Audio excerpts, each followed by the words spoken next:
মাথার উপর দিয়ে টুক করে একটা বিমান উড়ে যাবো এই আশা সবাই দেখতেছে, তাই আমি অপেক্ষায় আছি কখন মাথার উপরে টুক করে একটা বিমান আসবো আর উড়ে যাবো এইটা দেখার অপেক্ষায় আছে। এইদিকে আবার আরেকটা বিমান যাওয়ার জন্য রেডি হয়ে আছে। ওয়াও ভুম, একটা করে বিমান আসার পর পর আরেকটি বিমান যখন আসে তাই এর মধ্যে গ্যাপ থাকে প্রায় 15 মিনিট। এই 15 মিনিট অপেক্ষায় আছি যে 2-3টে বিমান আসবো, সুন্দর করে দেখবো। সাথে একটা বড় ভাই আছে, নাম বলা যাবে না, তাকে থাকবেন আবার। এখানে যে আপনি আসেন এটা দেখাইতে হবে না? না, অবশ্যই সেটা দেখাবো। সরাসরি সামনে যে রাস্তাটা দেখতে পাচ্ছেন এটা মূলত সাইকেল যে ল্যান্ড করে ঠিক এমনটা না, বিমানে ল্যান্ড করে। আসতেছে একটা ছোট্ট একটা বিমান আসতেছে, ভাবছি এইটার অবশ্য ভিডিও করব, শুরু থেকে শেষ পর্যন্ত একটু আপনাদের দেখাবো। তো আসতেছে, মেঘের কারণে আসলে ক্যামেরা অতটা জুম করে দেখানো যাইতেছে না, জুম করলে অবশ্য ফেটে যায়। তাই ভাবলাম আস্তে আস্তে থাকি, দেখি কতক্ষণ পরে বিমানটা আসে। তো অপেক্ষা আছে, ওই যে ছোট ছোট ছোট ছোট করে দেখা যাচ্ছে মেঘের আড়ালে আসতেছে, দেখা যাচ্ছে এই যে দেখতে পাচ্ছেন। ভাবছি পূর্ণাঙ্গ বিমানটা আসলে সুন্দর করে ক্যামেরা ধারণ করব। মোটামুটি কাছাকাছি চলে আসছে, এই যে চলে আসছে ভুম, বাবারে মোটামুটি অনেক বড়ই দেখতে পাচ্ছেন। সামনে একটা ছোট্ট একটা লাইট ইন্ডিকেটর আছে। এই যে সামনে মাথার সামনে উড়ে গেল, অনেকটা বাতাস লাগছে, অবশ্য মাথার চুলগুলো একটু এলোমেলো ভাব হয়ে গেছে। বিমানটা ঠিক নামার পরপরই সবাই অপলক দৃষ্টিতে তাকিয়ে আছে তাকে দেখার জন্য। এখানে একটু জুম করে আপনাদের আস্তে আস্তে স্লো মোশনে দেখাচ্ছি।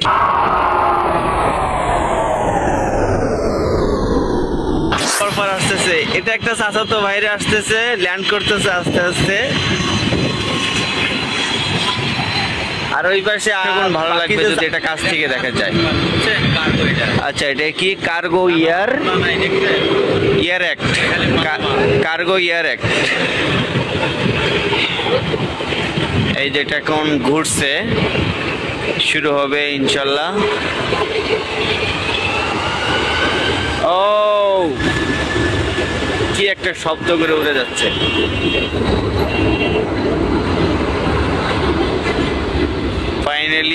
ফাইনালি গন। ওই যে চলে গেছে। যাই হোক, এখানে 15 মিনিট পর পর আসে। আমরা আসছিলাম মূলত এই দৃশ্যটা দেখার জন্য।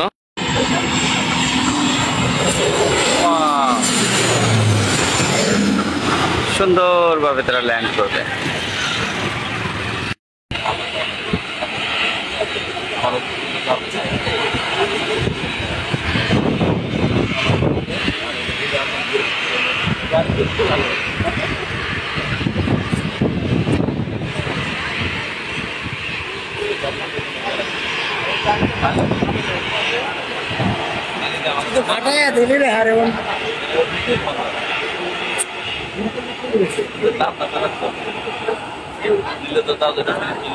এটা হলো বাংলাদেশ এয়ারলাইন্স।